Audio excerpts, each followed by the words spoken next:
RSS का मुख्यालय और इस आरएसएस के मुख्यालय के बीजेपी के साथियों को बार बार शुभकामनाएं चुनाव के लिए।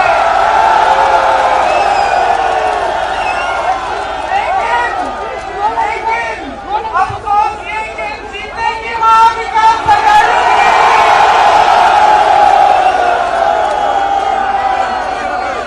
महाविकास आघाड़ी की महाराष्ट्र की। बड़े बड़े नारे देते हैं, एक है तो सेफ है, और पूरा देश जानता है मोदी जी कि आपके राज में एक ही सेफ है, अडानी जी। और वही अडानी जी आपकी तिजोरी भी रखते हैं। आजकल जमाना यह है कि ये जो मीडिया है हमारे सामने, इनको भी खरीदा जा सकता है।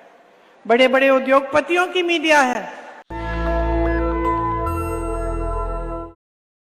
तो ये आपकी धरती है, इसने मार्गदर्शन दिया है पूरे देश को, हमेशा नींव डाली है देश के संविधान की। धार्मिक कट्टरता के विरोध विचारधारा की धरती है। समानता, एकजुटता यहीं से उभरी है। आप सब जानते हैं कि यहाँ के संतों ने हमेशा एकजुटता की बात की, और हमारे देश की जो राजनीति है वह भी उसी एकजुटता पर ही बनी है कि ये देश एक रहेगा तभी हम अच्छी तरह से आगे बढ़ पाएंगे। कभी भेदभाव नहीं हुआ कि भेदभाव हो रहा है महाराष्ट्र के साथ। जो यहां पे इंडस्ट्रीज लगनी थी, जो बड़े बड़े उद्योग लगने थे, वो आस्ते आस्ते यहां से बाहर जा रहे हैं।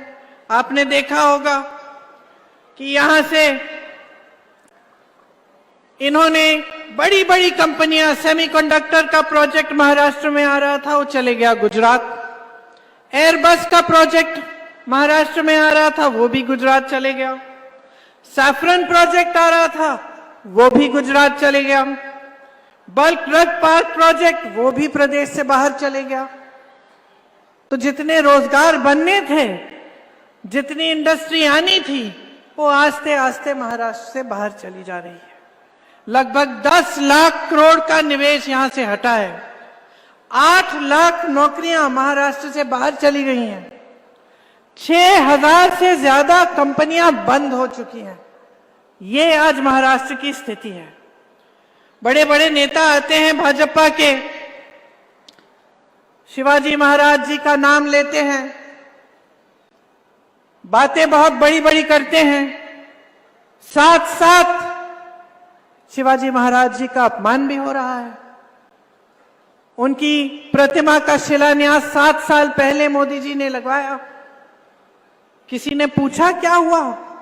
वो प्रतिमा बनी ही नहीं। आस्ते आस्ते उसका काम बंद किया गया, उसका निर्माण ही बंद हो गया। संसद के बाहर उनकी प्रतिमा थी, वो हटाई गई। सिंधुदुर्ग की जो प्रतिमा बनी, उसकी हालत देखिए, दह गई। इतना भ्रष्टाचार था कि उसके बनाने में भी भ्रष्टाचार किया। लेकिन हां, मंच पर नाम जरूर लेंगे। असली सम्मान नहीं है, इनकी बातों में गहराई नहीं है, सिर्फ नारेबाजी है। बड़े बड़े नारे देते हैं, एक है तो सेफ है। सेफ अंग्रेजी का शब्द है, इसके 2 मायने होते हैं अंग्रेजी में। एक तो होता है सेफ, जो सुरक्षित होता है। दूसरा होता है सेफ, जो तिजोरी होती है। और पूरा देश जानता है मोदी जी कि आपके राज में एक ही सेफ है, अडानी जी। और वही अडानी जी आपकी तिजोरी भी रखते हैं। इनके राज में ना किसान सुरक्षित है, ना मजदूर सुरक्षित है, ना मेरी बहनें सुरक्षित हैं, ना यहाँ के उद्योग सुरक्षित हैं। क्या सुरक्षित है? सिर्फ खोखले नारे देते हैं, चुनाव के समय आ जाते हैं, बड़ी बड़ी बातें करते हैं, चुनाव के बाद कुछ होता नहीं है। भाजपा की विचारधारा है, भाजपा की सोच है। ये सोचते हैं कि यहां मंचों पर कुछ भी कह सकते हैं, लेकिन कुछ करने की जरूरत नहीं है, उस पे खरा उतरने की जरूरत नहीं है।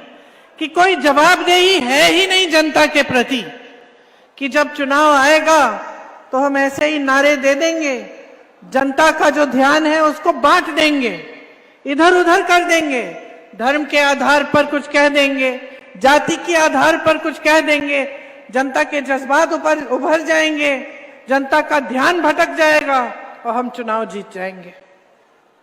तो एक जो जवाबदेही होती थी, जो हमारे संविधान ने बनाई, संविधान में लिखी हुई है कि वोट आपका है, शक्ति आपकी है, आप बदलाव ला सकते हो, जनता के प्रति जवाबदेही होगी हर नेता की, हर प्रधानमंत्री की, हर मंत्री की, वो इन्होंने आस्ते आस्ते 10 सालों में वो परंपरा छोड़ दी है और वो जवाबदेही खत्म होने जा रही है।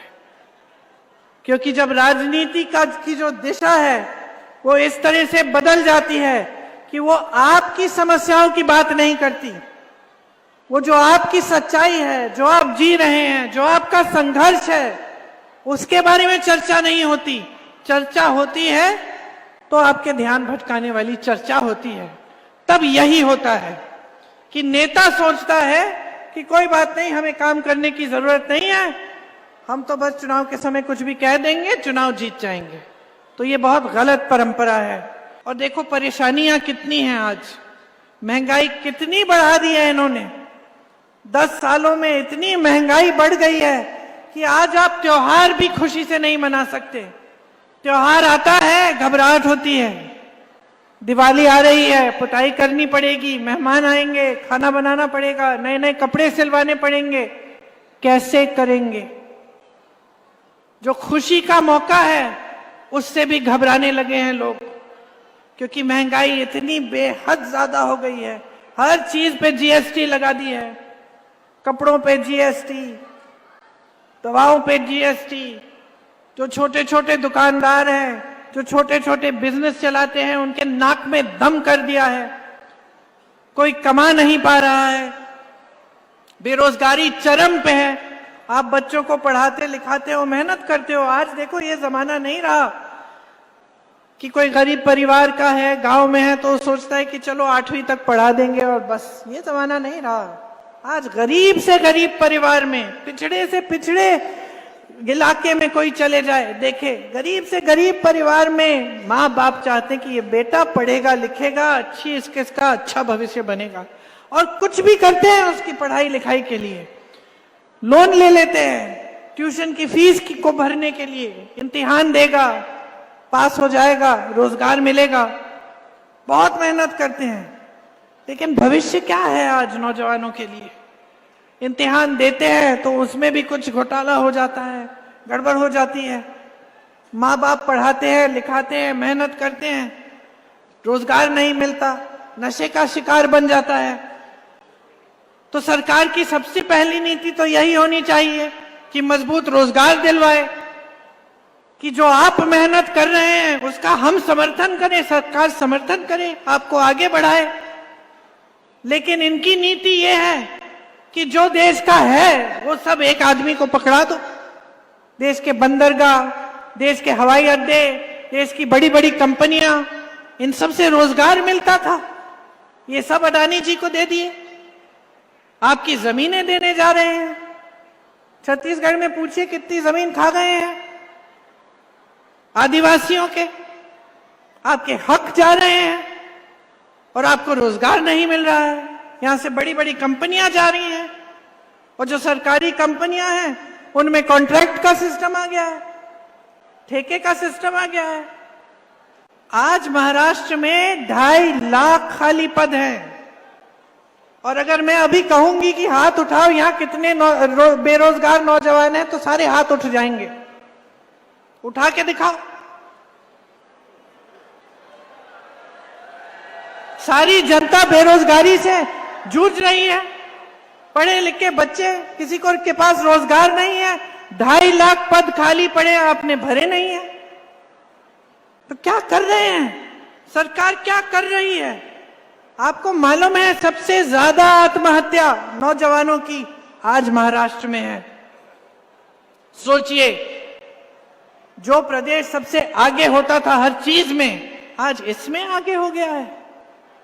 क्योंकि इनकी नीतियां एकदम गलत हैं। आज आरक्षित पदों पर भी आपको रोजगार नहीं मिलता। महंगाई से आप जूझ रहे हैं, तड़प रहे हैं कि कोई राहत मिले।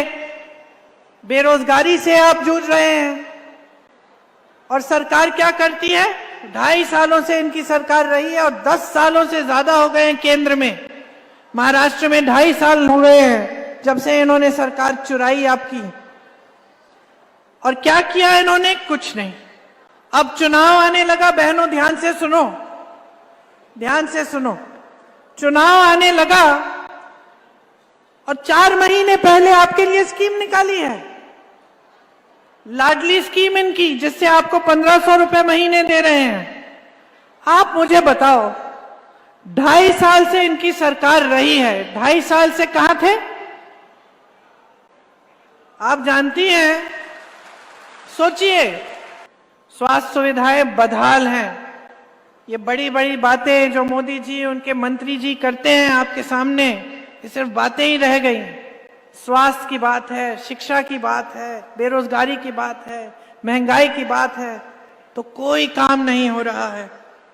मैंने देखा और बहुत दुख हुआ इसे देख के कि मेरे एक आदिवासी भाई अपने बेटे की लाश को 15 किलोमीटर हाथों में लेके चले। अब आप सोचिए बहनें, हम सब माँ हैं, सबके बच्चे हैं। आप सोचिए कि किसी पे की ऐसी परिस्थिति बन गई, इतनी मुश्किलें लद गई उन पर कि उनकी ये परिस्थिति बनी कि ना एम्बुलेंस मिल रही है, ना स्वास्थ्य की कोई सेवा मिल रही है। अपने बच्चे की लाश को 15 किलोमीटर हाथ में उठा के चल रहा है। और मोदी जी कहते हैं तब सरकारें और थी, आज मोदी है। हाँ, आज मोदी जी हैं और ये परिस्थितियां हैं आपकी, ये समस्याएं हैं इतनी गहरी, इतनी गंभीर कि सामना कर नहीं पा रहे हैं आप। घबराहट हो रही है, कल फिर से हम जाएंगे, काम करेंगे खेती में, क्या पता कमा पाएंगे कि नहीं कमा पाएंगे। ये परिस्थितियां बन गई हैं आपकी। यहां पे सिंचाई और खाद की भी बड़ी समस्या है। मैंने सुना है कि सड़कें भी बहुत खराब हैं, पर्याप्त बिजली आपको नहीं मिल रही है, और जो वन पर आधारित जो रोजगार हैं, जो पहले आपको मिलते थे, वो अब नहीं मिल रहे हैं। स्कूल नहीं है, अस्पताल नहीं है ढंग के, तो आगे भविष्य क्या है इस सदी में, 2024 में? जबकि जैसे मैंने कहा, सब चाहते हैं कि अपने बच्चे बड़े हों, पढ़ें लिखें, उनका भविष्य मजबूत हो, लेकिन ये परिस्थितियां बनी हुई हैं आपकी। यहां का हमें न्याय दिलवाना है जनता को कि जाति जनगणना होनी चाहिए, जिससे देश में पता चले कि सबकी क्या संख्या है और आरक्षण सही ढंग से दिए जाए। उन्होंने कहा कि आरक्षण पर जो 50% सीमा है वो हटनी चाहिए। हर रोज कह रहे हैं, देश के एक कोने से दूसरे कोने तक यात्रा करते हैं इसको कहने के लिए। और मोदी जी क्या कहते हैं? कहते हैं कि राहुल जी आरक्षण के खिलाफ हैं। आप सोचिए कितना बड़ा झूठ कह देते हैं आपके सामने। सोचते हैं कि आप देख नहीं रहे हैं कि कौन लड़ रहा है इस आरक्षण की 50% सीमा हटाने के लिए। कौन लड़ रहा है जाति जनगणना के लिए? मैं मोदी जी को चुनौती देती हूं कि मंच पे खड़े होकर एक बार कह दें कि जाति जनगणना करेंगे। एक बार कह दें कि ये जो 50% की सीमा है आरक्षण की, वो हटा देंगे। हिम्मत करें। मेरे भाई का एक मंत्र है, डरो मत। मोदी जी डरिए मत, हिम्मत करिए, कह दीजिए कि आपकी सच्चाई क्या है, कि आप डरते हैं इस बात से कि आपने देखा कि जाति जनगणना के लिए कितना समर्थन था इस देश में कि आप चुनाव हारते हारते निकल आए, डर गए, इसीलिए आज आप ये बातें कर रहे हैं। वरना 10 सालों में आपने क्या किया है इसके बारे में देखिए। बहनों और भाइयों, बहुत समय हो गया है कि ये जो झूठी राजनीति है इसकी परंपरा चल रही है देश में। 11 सालों से आप देख रहे हैं, लगभग 11 साल होने वाले हैं, और 2.5 सालों से आपने यहां महाराष्ट्र में देखा, जो अपने आप को कहते हैं कि वो पाक हैं, कि भ्रष्ट नहीं है और सारी दुनिया भ्रष्ट है, उन्होंने क्या किया? उन्होंने आपकी बनी बनाई सरकार चुराई।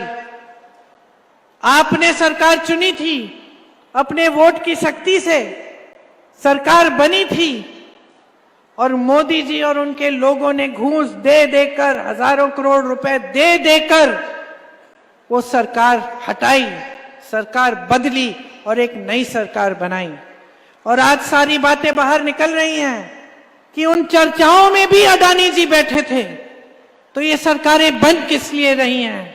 ये आपकी भलाई के लिए बन रही हैं कि इनके बिजनेस की भलाई के लिए बन रहे हैं?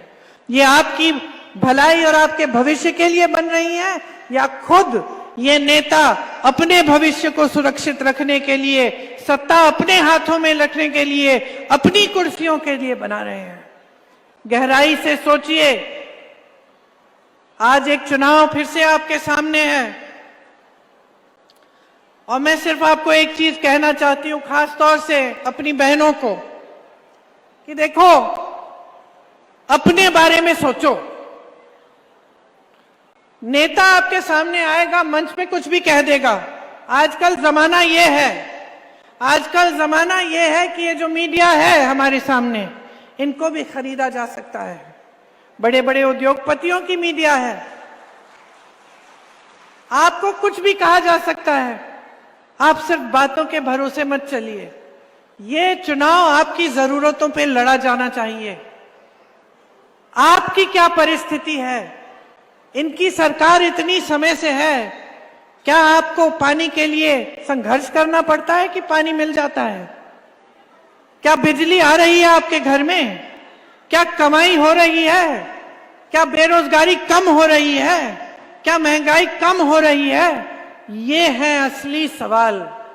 असली सवाल ये है कि आप इस देश की जनता हो, आपके जीवन में तरक्की आ रही है कि नहीं। ये एक सवाल है बस, इसके बारे में सोचो। अर्जुन की तरह अपना ध्यान एकदम एक चीज पे रखो, वो है आपका भविष्य, आपके बच्चों का भविष्य और आपकी जिंदगी, आपका जीवन। क्योंकि मोदी जी के मंत्री, जो यहाँ के मुख्यमंत्री हैं, वो सब अपनी ही दुनिया में रहते हैं। वो कभी जनता से मिलते जुलते नहीं है, कट गए हैं जनता से। उनको पता भी नहीं है कि आपके संघर्ष क्या है। वो तो सिर्फ मंच पे आके अच्छे अच्छे भाषण देके, नए नए नारे देके चले जाते हैं। जीवन तो आप जी रही हैं, आप जी रहे हो। खेती में रोज काम करते हो, कमा नहीं पा रहे हो। घर जाती हो, बच्चे को खाना खिला नहीं पा रही हो, भूखी सोती हो, क्योंकि देखती हो कि सबने खाना खा लिया है, चलो मैं छोड़ दूंगी, मैं कल खा लूंगी। ये परिस्थिति नहीं होनी चाहिए आपकी। इसीलिए अगर आप अपने लिए नहीं लड़ेंगे, अगर आप अपने वोट की शक्ति को नहीं पहचानेंगे, अगर आप खड़े नहीं होंगे और आप नहीं कहेंगे कि बहुत हो गया, हमें बदलाव चाहिए, हमें एक नई सरकार चाहिए जिसे कोई खरीद ना पाए, जो हमारे लिए काम करे, जो हमारी जरूरतों को पूरी करे, जो हमारी समस्याओं का हल करे, तभी बदलाव आएगा। और सबसे बड़ी शक्ति मेरी बहनों आपकी है, सबसे बड़ी शक्ति। ये कभी मत समझो कि आप कमजोर हो। इस देश की आधी आबादी हो, कमजोर नहीं हो, इस देश की शक्ति हो, इस देश के भविष्य को बनाने वाली हो। बच्चे तुम पालती हो, उनका परवरिश तुम करती हो, पूरे परिवार की सेहत, पूरे परिवार का खाना, पूरे परिवार के लिए सारा काम तुम करती हो, आखिर में तुम सोती हो। ये देश तुम्हारा है, बशर्ते अपनी शक्ति को समझो, अपने आप को कमजोर मत समझो। ये समझो कि इस देश की महिला इस देश की रीढ़ की हड्डी है। जिस दिन खड़ी हो जाओगी और किसी के बहकावे में नहीं आओगी, जिस दिन कोई आपको बोले कि चुनाव के पहले लो 1500 रुपए लो, और उसके बहकावे में नहीं आओगी और उसके आधार पर वोट नहीं डालोगे, लेकिन अपने आधार पर वोट डालोगे कि अपना जीवन क्या है, कि अपने बच्चों की क्या परिस्थिति है, उस दिन से आपके जीवन में बदलाव आएगा। हमारी कुछ गारंटियां हैं महाविकास आघाड़ी की। उसमें हम कह रहे हैं कि हर महीने महिलाओं को 3000 रुपए देंगे, लेकिन हम चुनाव के आधार पर नहीं कह रहे हैं, हम आपके प्रति सम्मान के आधार पर कह रहे हैं। हम जानते हैं कि समाज का बोझ आप उठाती हो अपने कंधों पर, हम जानते हैं, इसीलिए हम कह रहे हैं कि 1500 काफी नहीं है, 3000 रुपए आपको मिलने चाहिए, और आपके पास छोटी सी अपनी रकम होनी चाहिए जो जब आप खर्चना चाहें, जब आपको जरूरत पड़े, आपके हाथों में हो।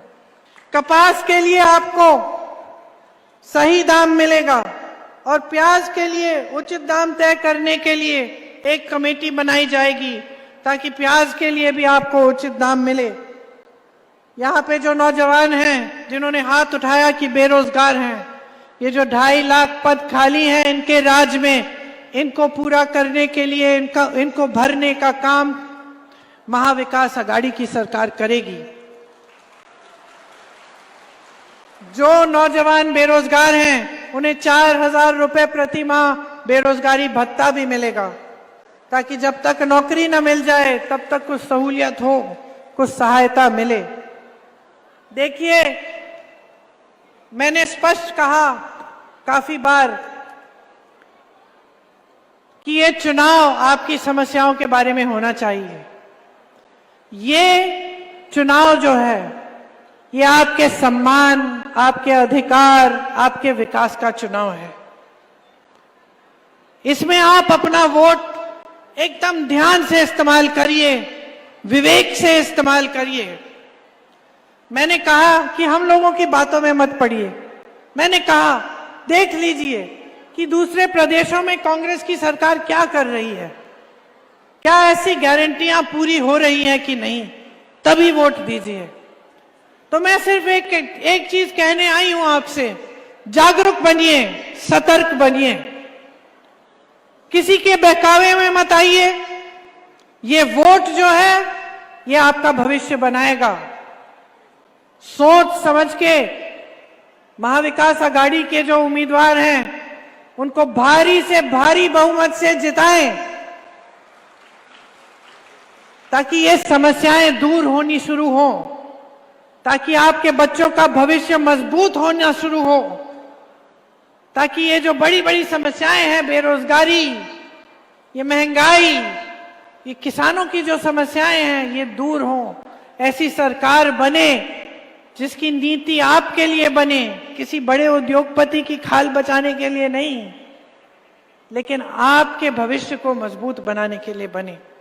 आपने बहुत शांति से और ध्यान से मेरी बातें सुनी, और मेरी आशा है कि चुनाव के दिन आप इन बातों को याद रखेंगे कि ये चुनाव आपका चुनाव है, संविधान का चुनाव है, इस देश का चुनाव है, और आप इस देश के रखवाले हैं।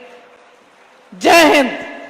नेशनल दस्तक की आपसे गुजारिश है कि अगर इसको बचाना चाहते हैं तो नेशनल दस्तक को सब्सक्राइब करने के लिए रेड कलर के सब्सक्राइब बटन को दबाएं, फिर बेल आइकन की घंटी दबाएं। नेशनल दस्तक को बचाने के लिए बहुत जरूरी है कि हर खबर को शेयर करें, लाइक करें, कमेंट जरूर करें।